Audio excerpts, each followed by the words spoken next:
माननीय सभामुख महोदय, आज राजनीतिक पोलिटिकल प्याराडाइम सिफ्ट भएको छ। आज राजनीतिको परिभाषा परिवर्तन भएको छ र नेतृत्वको परिभाषा परिवर्तन भएको छ माननीय सभामुख महोदय। र यो परिभाषा बदल्ने एउटा कोही नायक जन्मेको छ भने यतिखेर यो देशमा रवि लामिछाने जन्मिएको छ, जसले राजनीतिको परिभाषा परिवर्तन गरेको छ र नेतृत्वको परिभाषा परिवर्तन गरेको छ। अब पोलिटिकल डिस्कोर्स त्यो बाटोमा अगाडि बढ्दैछ सम्माननीय सभामुख महोदय। सम्माननीय सभामुख महोदय, म यो सदनमा पहिलो पटक सम्बोधन गरिराख्दाखेरि म यो सदनबाट बानेश्वरमा रहेको त्यो संसद भवनको आसपास सम्झिरहेको छु। मेरो आँखा अगाडि झलझल्ती ती दृश्यहरू आइरहेका छन्। भदौ 23 र 24 गतेको, जहाँ 23 गतेको घटनामा हाम्रा कलिला भाइ बहिनीहरूले ज्यान गुमाउनु पर्यो। छातीमा ड्याङ ड्याङ गोली लाग्यो, टाउकामा गोली लाग्यो सभामुख महोदय। सडकमा रगत असरल्ल भएर बग्यो। त्यो शहीदको रगत अहिले तिनका आमा र परिवारको आँसुबाट झरिरहेको छ। त्यो दृश्य अहिले पनि मेरो आँखा अगाडि झलझल्ती बगिरहेको छ। म सभामुख महोदय मार्फत सरकारलाई आग्रह गर्न चाहन्छु, जुन जेन्जी सम्झौता गरिएको छ 10 मुदे, त्यो सम्झौताको अक्षरशः पालना गरियोस्, अक्षरशः पालना गरियोस् सभामुख महोदय।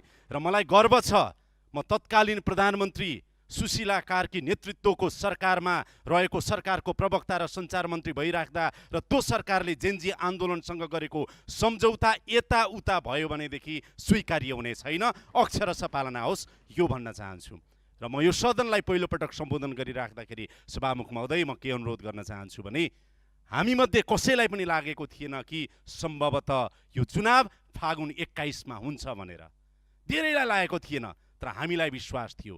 त्यति बेलाको सरकारले, त्यति बेलाको सम्माननीय प्रधानमन्त्री सुशीला कार्की ज्यूको नेतृत्वको सरकारले पार्टीका ढोका ढोका गएर, नेताका ढोका ढोका गएर, हरेक राजनीतिक दलहरूसँग वार्ता गरेर चुनावको वातावरण बनाएर आज चुनाव सुनिश्चित भएको छ। त्यसको परिणाम आज सम्माननीय सभामुख महोदय, यो संसदभित्र म के देखिरहेको छु भने अब पुराना पातहरू हट्दै गएका छन्, नयाँ पालुवाहरू पलाउँदै आएका छन् र बसन्तको बहार भएको देखिन्छ।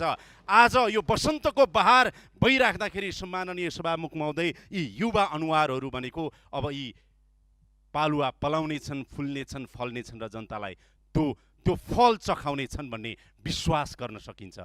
सम्माननीय सभामुख महोदय, आज राजनीतिक पोलिटिकल प्याराडाइम सिफ्ट भएको छ।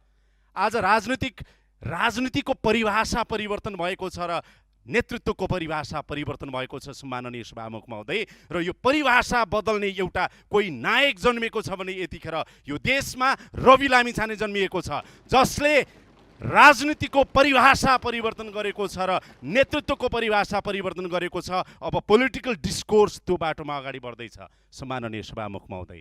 म यहाँलाई भन्न चाहन्छु, म मेरो ललितपुर क्षेत्र नम्बर 2 जुन मन्दिरै मन्दिरको सहर हो, सम्पदा नै सम्पदाको सहर हो, सम्माननीय सभामुख महोदय, अरनीको त्यहाँ जन्मिनु भएको छ। अरनीको घर त्यहाँ छ। सम्पूर्ण मान्यजीहरूलाई हेर्न जान पनि म आग्रह गर्दछु।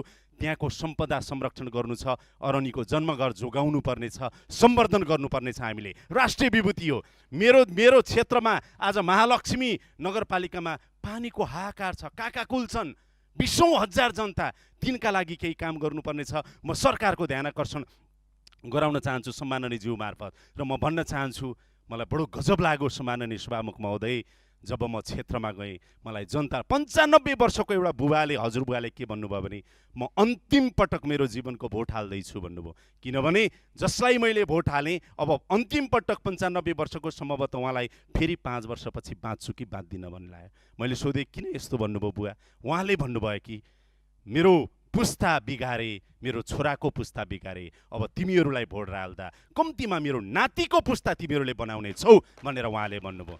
मलाई त्यस्तै प्रश्न सोधियो सभामुख महोदय, के भनियो भनेदेखि, तपाईँले हामीलाई बाहिर जानुपर्ने त बनाउनुहुन्न नि भनेर युवाले भनेका छन्। त्यस्तै गरेर हाम्रा छोरछोरी तपाईँहरूले यहाँ ल्याइदिनुहुन्छ नि, अब त्यो वातावरण बनाउनुहुन्छ भन्नेहरूले भोट हालेका छन्। तिनको लागि काम गर्नुपर्नेछ। म सरकारको ध्यान आकर्षण गराउन चाहन्छु। र अन्तिममा म के भन्न चाहन्छु भने सभामुख महोदय, शक्ति पृथकीकरणको सिद्धान्तले न्यायपालिका, कार्यपालिका र चाहिँ नि व्यवस्थापिका जुन छ, व्यवस्थापिका सार्वभौम संसदको गरिमा बढाउने कुराहरूमा मलाई थ्याचरको एउटा भनाइ याद आउँछ कि यो रबर स्ट्याम्प जस्तो नबनोस्। यो देश पहिला किन बनेन भने, यो देश किन बनेन भने कार्यपालिकाको छायामा सम्पूर्ण संरचना भए, कसैलाई त्यो खालको कानुनले दिएको अधिकार प्रयोग गर्न योभन्दा अगाडि दिएन, त्यो अवस्था यहाँ नआओस् भन्न चाहन्छु। र अहिले पदभन्दा नेतृत्व महत्त्वपूर्ण छ। र म जाँदा जाँदै यति भन्न चाहन्छु कि मलाई जोन म्याक्सवेलको एउटा भनाइ याद आएको छ यतिखेर कि a leader is one who knows the way, shows the way and goes the way. त्यही अवस्था कायम रहोस्। धेरै धेरै धन्यवाद।